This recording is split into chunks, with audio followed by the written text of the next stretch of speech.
ஓம்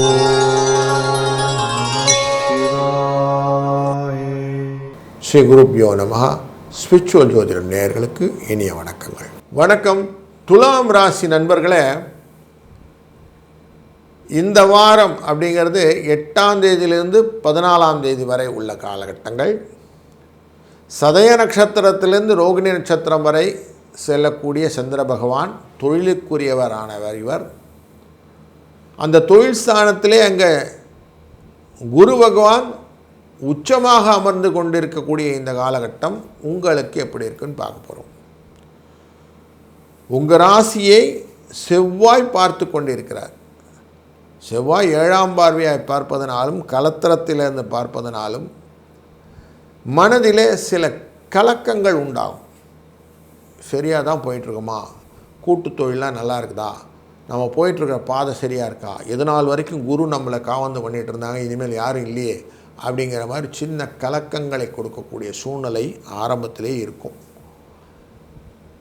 பணவரவுக்கான வாய்ப்புகளை 2ஆம் இடமான தன வாக்குஸ்தானத்தை குருவின் பார்வை ஃபுல்ஃபில் பண்ணிடும். போராட்டத்துக்கு லாபத்துக்குரிய இந்த சூரியனின் பார்வையும் அங்கே இருக்குது. அதனால் எப்படியானால் பண வரவுக்கான வாய்ப்பு அஷூர் ஆயிடுச்சு. முயற்சி ஸ்தானத்துக்குள்ளே இருக்க விஷயங்கள், நம்ம எதையும் முயற்சி செய்தால் எழுச்சி அடையான்னு சொல்லுவோம், முயற்சி வேணும் அப்படின்னு சொல்லுவோம். அப்படி முயன்று செய்யக்கூடிய காரியங்களிலே தந்தை வழி ஆசீர்வாதத்துடன் செய்யக்கூடிய காரியங்களாக புத பகவான் உங்களுக்கு எடுத்து சொல்வார். இப்படி பண்ணு அப்படி பண்ணுன்னு ஒரு லைனை பண்ணி கொடுப்பார். அந்த லைனை கரெக்டாக பிடிச்சிட்டோம்னா பணம் வந்துடும்.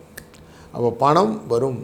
புத்தி தடுமாற்றம் இல்லாமல் செய்யும்போது பணம் வரும், லாபங்களும் உண்டு. மண் மனை வாகன யோகம் என்கிற 4ஆம் இடமான மகர ராசியை இந்த குரு பகவானும் பார்க்க போகிறார், சுக்கிர பகவானும் பார்க்க போகிறார். அப்படி இவங்க 2 பேரும் தொழில் ஸ்தானத்திலேருந்து கேந்திரத்தை கேந்திரம் பார்த்துக்கிறதுனால உங்களுக்கு இடப்பெயர்ச்சியின் மூலியமாக வரக்கூடிய வருமானங்கள் உண்டு. மேலும் சின்ன சின்ன ஃப்ரெண்ட்ஷிப் கூட கலகங்களும் உண்டாகும். சில விஷயங்களிலே ரிலேஷன்ஸ் எல்லாம் பார்த்துட்டு வரக்கூடிய சூழ்நிலைகள், அவங்கக்கிட்ட இருக்கக்கூடிய அந்த நல்ல குட் டாக்ஸ் எல்லாம் இருக்கும். ஆனால் தேவையில்லாமல் லூஸ் டாக்ஸ்ன்னு சொல்லிட்டு இடறி விழுவதும் உண்டு. கொஞ்சம் ஜாக்கிரதையாக இருங்க. 5ஆம் இடம் என்கிற குழந்தைகள் ஸ்தானம், அறிவு ஸ்தானத்துக்குள்ளர ராகு பகவான் இருக்கிறதுனால எதிர்பார்த்தபடி இல்லாமல் இருப்பதற்கான வாய்ப்புகள் இருக்கிறதுனால கொஞ்சம் எச்சரிக்கையாகவும் இருக்கணும். சத்ருஸ்தானத்தில் யோகாதிபதியான சனி பகவானை குரு பார்க்கறது உங்களுக்கு மல்டி டமாக்கா. அதனால் ஒரு நல்லதொரு யோகம் உண்டு. லக்ஷ்மி கடாட்சத்தை கொடுக்கக்கூடிய வாய்ப்பு பெருகும். பெருநியலாக நீங்கள் வர வைக்கணும்னா சின்சியராக இல்லீகல் டிரான்சாக்ஷனுக்குள்ளே போகாமல் லீகலாக இருக்கக்கூடிய விஷயம் மட்டும் பார்த்துட்டா போதும். கலத்திர ஸ்தானத்தில் செவ்வாய் இருக்கிறதுனால விட்டு பிடித்து கொள்வது நல்லது. ஃப்ரிக்ஷன்ஸ் ரொம்ப வேண்டாம். தொழில் முறையிலும் அதுவே கரெக்டு. அஷ்டமத்தில் சூரிய பகவான் இருக்கிறாரு. அதனால் உடலில் சோர்வு உண்டாகும்.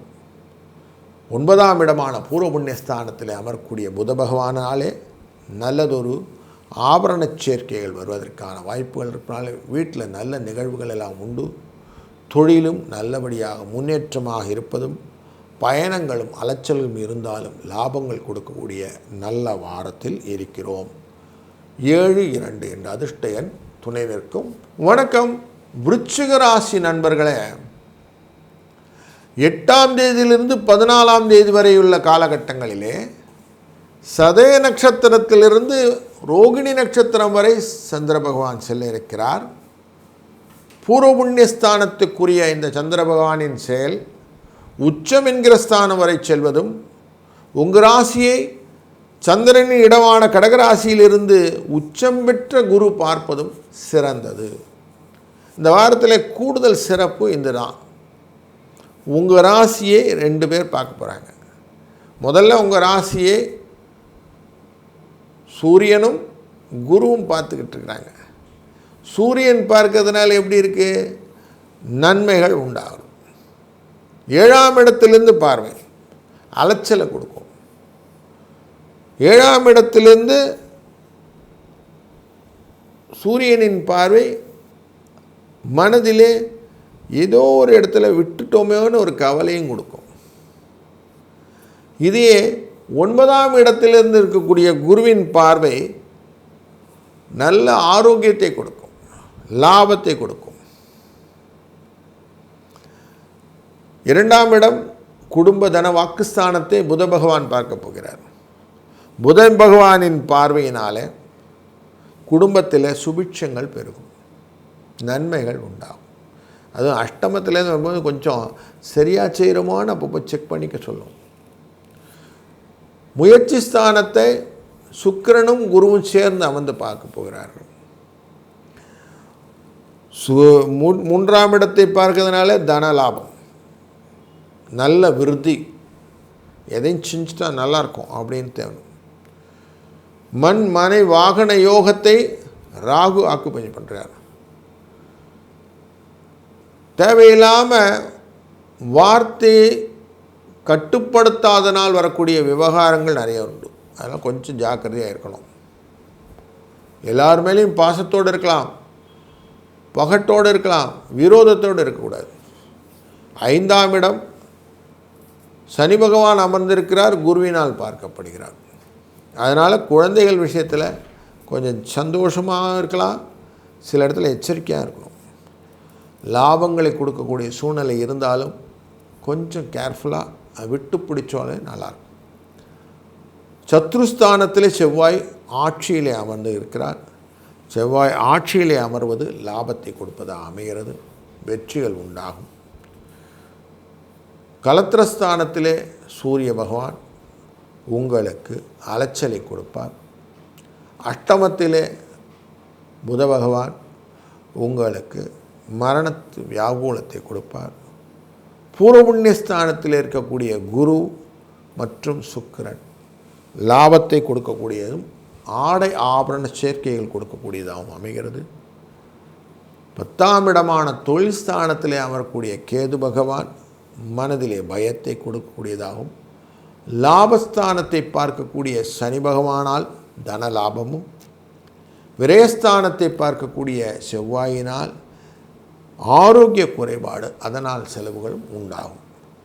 மொத்தத்தில் இந்த வாரம் ஒரு கம்ப்ரைஸ்டு வாரமாக இருக்கும். 3, 8 என்ற அதிர்ஷ்ட எண் துணை நிற்கும். வணக்கம் தனுசு ராசி நண்பர்களே. 8ஆம் தேதியிலேருந்து 14ஆம் தேதி வரைக்கும் இந்த சைக்கிள் ஆஃப் சதய நட்சத்திரத்திலிருந்து ரோகிணி வரைக்கும் சந்திரன் போக இருக்கிறார்.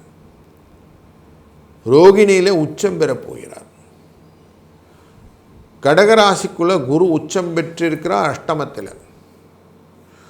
இதில் உங்கள் ராசிக்கு என்ன பலன் அப்படின்னு பார்க்கும்போது, உங்கள் ராசியை புத பகவான் பார்த்து கொண்டிருக்கிறார்.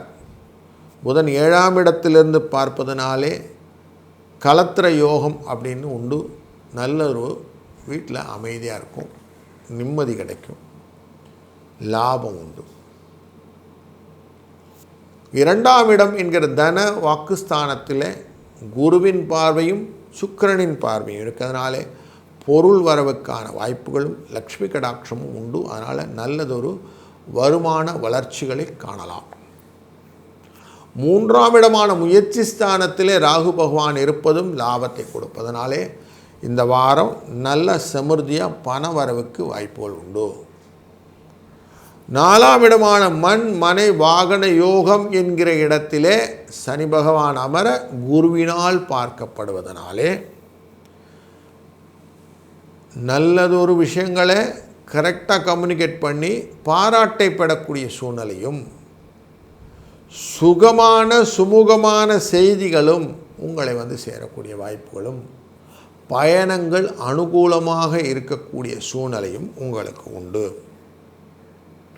5ஆம் இடம் என்கிற ஆரோக்கியத்தை, சுபிட்சத்தை, யுக்தியை கொடுக்கக்கூடிய இடத்துல செவ்வாய் ஆட்சியில் உட்கார்ந்துருக்கிறார். இந்த செவ்வாய் ஆட்சியில் அமர்ந்ததுனால குழந்தைகள் விஷயத்தில் கொஞ்சம் எக்ஸ்ட்ராவாக கொஞ்சம் கேரோடு இருந்துக்கிடுங்க. 6ஆம் இடம் என்கிற சத்ருஸ்தானத்தில் சூரிய பகவான் இருக்கிறாரு. 12ஆம் இடமான விரயஸ்தானத்தை பார்க்க போகிறாரு. 6ஆம் இடத்துல சூரியன் இருந்தால் தன லாபத்தை கொடுப்பார். கொடுத்த பணம் திரும்பி வரும். வெளிநாட்டு வர்த்தக தொடர்பினால் இருக்கக்கூடிய லாபங்கள் உண்டு. வெளிநாட்டு யோகம் உண்டு. 7ஆம் இடத்திலே கலத்திரஸ்தானத்திலே புத பகவானின் வாழ்க்கையிலே சுபிட்சத்தையும், அஷ்டமத்திலே அமரக்கூடிய குரு பகவானும் சுக்கிர பகவானும் இருப்பதனாலே தேவையற்ற பயங்கள் களைவதற்கும் மனதிலே உடலிலே ஆரோக்கியத்தை பெறுவதற்கும் வாய்ப்புகளை கொடுப்பார் இந்த குரு சுக்கிர சேர்க்கை. பூர்வ புண்ணியஸ்தானத்திலே கேது அமர்ந்திருக்கிறதால் மனதிலே தேவையற்ற பயங்கள் உண்டாகக்கூடிய சூழ்நிலையும் சில காரியங்கள் தடைகளாக வருவதற்கும் வாய்ப்புகள் உண்டு. எண்ணி துணிக கர்மம் அப்படிங்கிற வார்த்தையை நீங்கள் மனசில் வச்சுட்டு யோசித்து செஞ்சிங்கன்னா வெற்றி உண்டு. தொழில் ஸ்தானத்தை பார்க்கக்கூடிய சனி பகவான் குருவின் அருளாலே தொழிலிலே வளர்ச்சியை கொடுப்பார். லாபத்தை அதிகப்படுத்துவதற்கான வாய்ப்புகளை செவ்வாயும் கொடுக்கறதுனால இந்த வாரம் நினச்ச மாதிரி நடக்கும். பயப்பட வேண்டாம்.